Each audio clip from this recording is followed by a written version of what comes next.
Uma figura misteriosa, sem genealogia, sem origem definida e chamada de Rei de Justiça. Melquisedeque é considerado por muitos estudiosos um dos personagens mais enigmáticos de toda a Bíblia. E ao longo dos séculos, surgiram interpretações dizendo que ele poderia representar muito mais do que apenas um sacerdote antigo.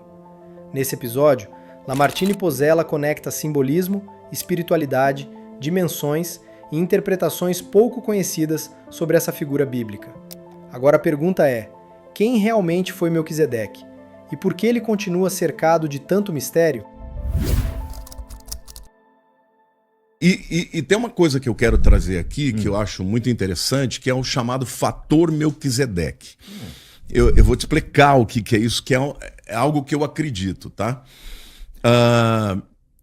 Houve um homem chamado Melquisedeque, o nome dele significa Melech Tzadek, rei de justiça. Tá.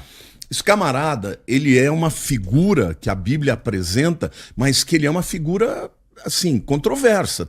Tem gente que acha que é o próprio Jesus, antes da encarnação, que apareceu lá. Ele aparece em que livro? Ele aparece no livro de Gênesis, ele tem uma relação com Abraão. Tá. Né? Abraão, depois de voltar para uma guerra que ele teve de 4 reinos contra 5 reinos, ele venceu a batalha, ficou com todo o espólio e ele encontra Melquisedeque. Melquisedeque significa rei de justiça. E a Bíblia diz que ele era o rei de Salém, que é a cidade anterior a Jerusalém, que depois se tornou Jerusalém. E Abraão foi e pagou o dízimo para ele. Muito antes da lei pedir dízimo, ele fez uma oferta para Melquisedeque, e Melquisedeque o abençoou. Aí vem o livro de Hebreus, no Novo Testamento, e diz que esse Melquisedeque não tinha nem genealogia, nem início de dias. O que torna Melquisedeque tão intrigante é justamente o fato da Bíblia praticamente não apresentar detalhes sobre sua origem. Em uma tradição onde genealogias eram extremamente importantes, aparece um personagem sem pai, sem mãe e sem descendência registrada. E isso fez com que muitos teólogos, ao longo da história, enxergassem nele uma figura simbólica extremamente profunda. Como alguém pode não ter genealogia? Sendo divino. Sendo divino. Então muita gente diz que é o próprio Jesus que apareceu para Abraão para abençoá-lo, quando ele veio daquela guerra. E Abraão, então, o adorou, prestou, vamos dizer assim, honras a ele. Há um escritor que também era missionário chamado Don Richardson. Esse camarada escreveu um livro, Fator Melquisedeque. Por quê? Fator Melquisedeque. Fator Melquisedeque. Por quê? Porque alguns acreditam que Melquisedeque era Jesus, outros acreditam que Melquisedeque é só um tipo de Jesus. É um personagem que existiu de fato, mas que as qualidades e as características da vida dele apontavam para Jesus, porque ele é um rei de justiça. Jesus é o rei da justiça. Ele é rei de paz, porque Shalem é paz. Então, e Jesus é o príncipe da paz. Então, alguns acham que Deus permitiu esse sacerdote, né, chegar até Abraão, porque ele, na verdade, apontava para Jesus, que seria um dia aquele que ia abençoar todas as nações. Né? Tem evidência não, tem referência suficiente na Bíblia para apontar que Melquisedeque seria divino? Então, existem 2 linhas completamente diversas de teólogos sérios. Alguns dizem, não, Melquisedeque é um tipo de Cristo. Isso é uma figura teológica que diz o seguinte, olha, é uma pessoa que viveu coisas muito semelhantes daquilo que Jesus viveria. Então ele era sacerdote, Jesus é o nosso sumo sacerdote, ele era rei de justiça, Jesus é o rei de justiça, ele era rei de paz, porque ele era rei de Salém, Jesus é o príncipe da paz, ou seja, ele é um tipo, não é Jesus, mas é um tipo. Outros não, dizem assim, olha, a Bíblia está dizendo que ele não tinha princípio de dias, não tinha genealogia. Olha, quem não tem genealogia? Entendi. Só o próprio Filho de Deus. O que tu acha? Eu acho que era o próprio Filho de Deus. Mas o fator Melquisedeque que o Don Richardson Todo dia eu aprendo um troço diferente. falou, ele disse o seguinte, que Deus, ele quer ser crido em todas as culturas. Então, ele cria em cada cultura, nas mais absurdas, esdrúxulas, ele introduz um elemento da verdade no meio dela. para que o dia que o missionário chegar para pregar o evangelho, na hora que ele toca naquele ponto, de uma cultura que o cara acredita, ele vive por isso, e aquilo faz uma interface com a verdade, ele crê. E eu vou te contar uma história. Tá, por favor. Esse cara, ele escreveu esse livro que eu li no início da minha conversão. Ele diz o seguinte, que um missionário foi para uma tribo indígena lá na África e ele gastou anos aprendendo a língua, tentando aprender a cultura, porque é isso que a missiologia, né, aqueles que estudam missões, precisam fazer. Porque se você não falar a língua do povo, se você não falar o coração, as pessoas não vão nem te ouvir. Então, primeiro, ele foi lá, se misturou, né? Começou a conhecer os costumes e tal. Só que o dia que ele já falava a língua, ele contou a história a respeito da história de Jesus, que Jesus morreu e coisa e tal. Ninguém deu ibope, porque na cultura deles, o ibope era para o Judas. Porque na cultura daquela tribo indígena, o camarada que era o cara era aquele que fazia você acreditar que ele era o teu melhor amigo e depois te dava uma facada nas costas. O cara era ele era um herói. Que loucura. Não é? Putz. Isso é real, isso aconteceu, isso está no livro. E aí, Igor, ele falou, mas como é que eu vou falar de Jesus? Se o herói é Judas, ele falou e todo mundo ficou mais interessado na vida de Judas do que na vida de Jesus, né? E aí ele gastou mais algum tempo se aprofundando, até que um dia ele descobre uma outra coisa da cultura. Que se duas tribos estivessem brigadas, rompidas, inimigas de morte, e um dos chefes da tribo entregasse o filho dele como sacrifício, havia uma reconciliação e nunca mais eles poderiam ficar brigados. Quando ele descobriu isso, ele chamou, reuniu toda a tribo e falou, olha, eu quero dizer para vocês que o Deus do céu, o chefe de todas as tribos, ele mandou o seu filho. E ele morreu para que houvesse reconciliação. E quando ele falou isso, conseguiu falar isso na própria língua dos indígenas, as duas tribos que estavam brigadas se converteram. Então, por causa de um ponto da cultura deles, que ele tocou e a verdade do evangelho tinha uma interface com aquela cultura, ele ganhou o coração de todas aquelas pessoas. Por que eu estou dizendo isso? Porque eu acho que a questão do Natal é assim também. Porque mesmo a Saturnália, o que a Saturnália dizia? Que na noite do solstício, a noite mais longa, no dia seguinte, o sol venceu as trevas. Uma curiosidade histórica muito debatida é a relação entre a Saturnália romana e a definição da data do Natal cristão. A Saturnália era uma grande festividade dedicada ao deus Saturno, marcada por celebrações, trocas de presentes e festas no fim de dezembro. Séculos depois, o cristianismo passou a celebrar o nascimento de Cristo nesse mesmo período, e muitos estudiosos acreditam que isso ajudou a facilitar a transição cultural do Império Romano para a fé cristã. Mas até hoje existe debate sobre qual teria sido a verdadeira data do nascimento de Jesus. Você já conhecia essa conexão histórica entre Saturnália e Natal? Porque começou a encurtar a noite e a primavera está chegando. Ou seja, é uma verdade que Deus está introduzindo, porque quem é o sol da justiça, a Bíblia diz que é Cristo. Cristo venceu as trevas, que representa Satanás. Então eu acho que tudo isso para te dizer o seguinte, que o Natal é uma coisa tão linda, embora o dia não seja importante, não é 25, mas o espírito das pessoas está muito mais aberto para falar de amor, de perdão, de reunir família e também de falar de Cristo. Quando você abre mão disso, quem que vai sobrepujar? O Papai Noel. Que é um mito, que também nasce de uma história real, né, de São Nicolau, que era um bispo, né, da igreja turca, que quando ele era o pastor daquela igreja, havia muita gente miserável, gente que não tinha nada para comer. E algumas pessoas, naquela época, vendiam seus filhos para serem escravos, para pagar suas dívidas. E ele ficou muito compadecido com isso. E aí, um dia, ele começou a botar moedas de ouro dentro de uma meia e colocar na porta das casas em que os filhos iam ser vendidos. E aí as pessoas não venderam mais os filhos para a escravidão e ele então se tornou o São Nicolau. Isso depois vai para a Holanda, vira Santa Claus, né? E se torna o mito que a gente conhece. Quer dizer, o São Nicolau existiu mesmo, eu acredito que aquilo que ele fez é verdadeiro, mas depois vem, por exemplo, os nórdicos, né, com a sua mitologia, e misturaram que o Papai Noel vive na Lapônia, que tem renas, quer dizer, ele misturou com a mitologia dos trolls e com tudo isso, os anõezinhos, isso tem tudo a ver com uma mistura da própria mitologia dos povos nórdicos. Tem também uma lenda que a roupinha vermelha dele era originalmente verde e que se torna vermelha por conta da Coca-Cola. É verdade isso? Com certeza.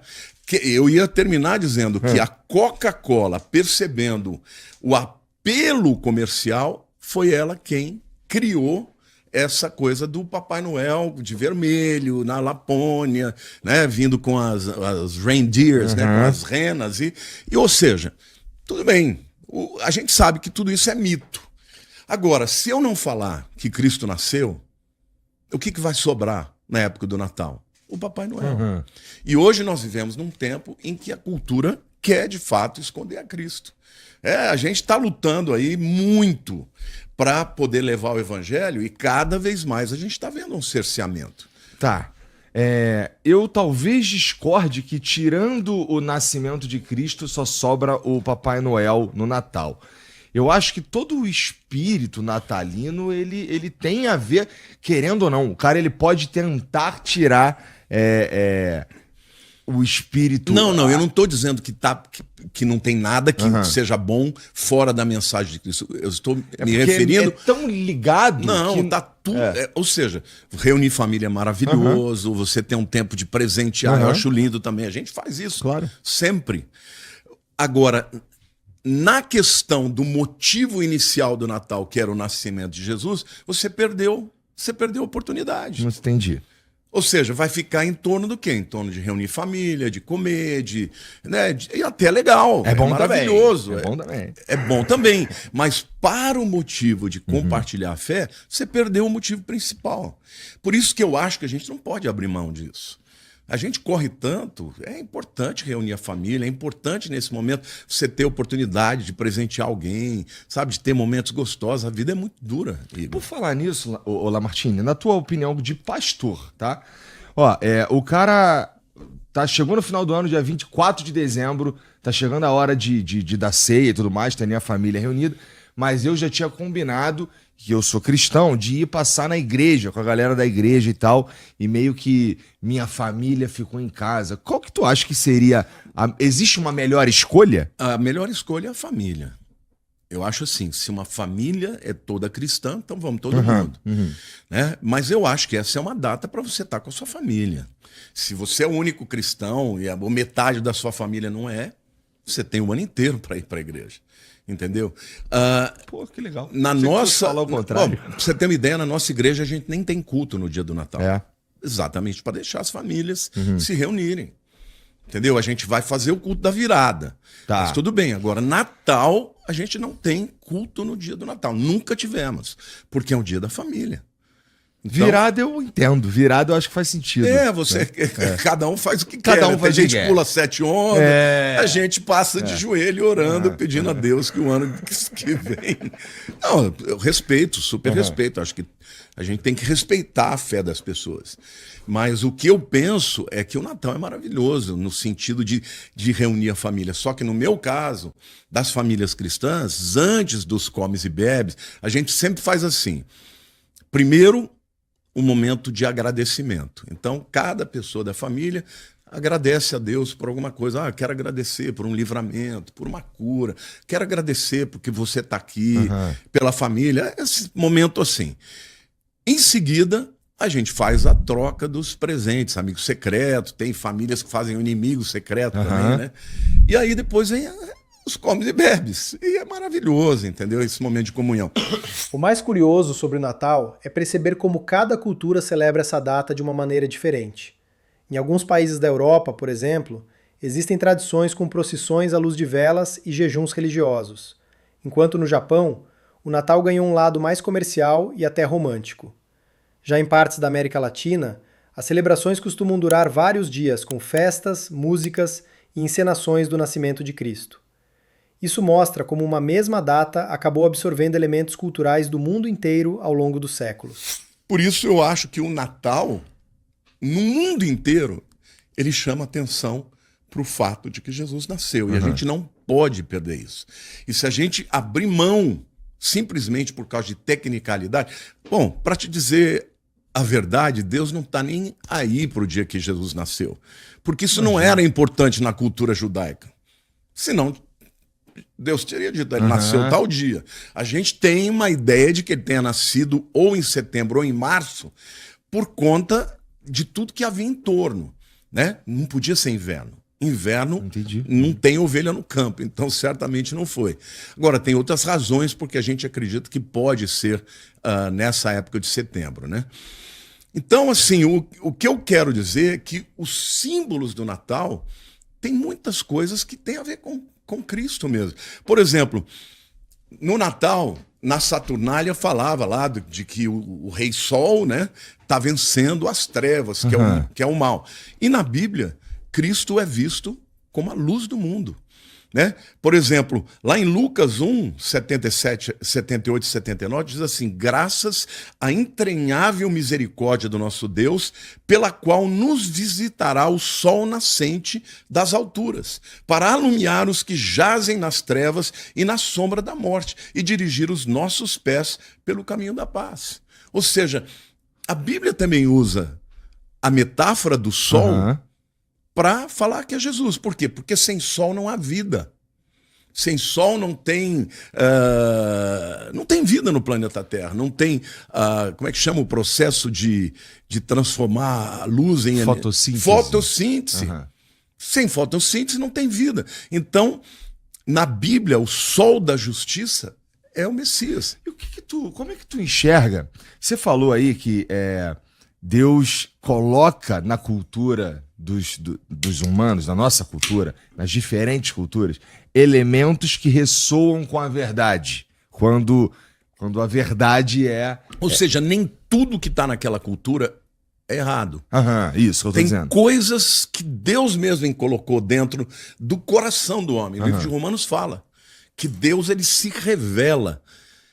Tanto é, Igor, que você vê nas culturas mais primitivas do mundo, você vê pessoas adorando a estrela, o sol. Quer dizer, o camarada nasce com o sentimento de que não é só isso. O pai do psicodrama, Moreno, ele dizia que isso é a centelha divina que Deus colocou no coração do homem. E a teologia diz que isso é a revelação geral. Não importa se você crê nisso ou naquilo, tem coisas que Deus colocou lá dentro. Você já nasce sem ninguém te dizer, você já nasce acreditando ou sentindo uma sede, uma fome pelo eterno para buscar o transcendente, entendeu? Sim.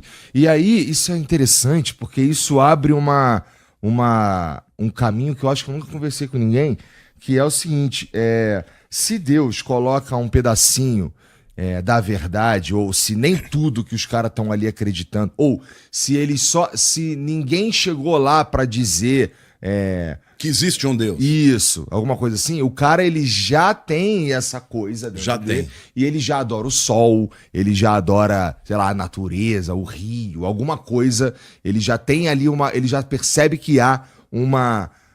Então tem como esse cara tá errado lá, Martini? Veja, vamos voltar 500 anos, 550 anos, né, pro passado, e pensar que não tinha chegado ninguém aqui no Brasil para falar com a galera que estava aqui, né? Com a mensagem de Cristo, no caso, né?